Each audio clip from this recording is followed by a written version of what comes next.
কিছু বলে না, স্লোগান একটা আছে না, কয়লা দুলে ময়লা যায় না। বিএনপির অবস্থা হয়েছে তাই, এটা কয়লা দুলে ময়লা যাবে না। এই যে একটু আগে একটা কথা বললাম, Hasina as a prime minister যা যা সুযোগ সুবিধা বৈধ অবৈধ কিচ্ছু যায় আসে না, সব কিছু নিজের হাতে কুক্ষিগত করে নিয়েছিলেন। বিএনপিকে এখন ওই রকমই চাই। এই জন্যই সে কোনো ধরনের পরিবর্তন,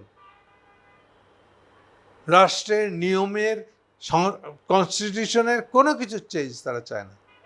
এই জন্যই এক কথায় বললে তারা কোনো ধরনের সংস্কারে হাত দিতে চায় না, আর চাপা মেরে বেড়াচ্ছে। সংস্কার একটি চলমান প্রক্রিয়া, ওনাদের 31 দফা সংস্কারে, এটা তো বোঝাই যাচ্ছে। তো 31 দফা সংস্কারে কি করবে? ইদানিং একটা চাপাবাজি শুরু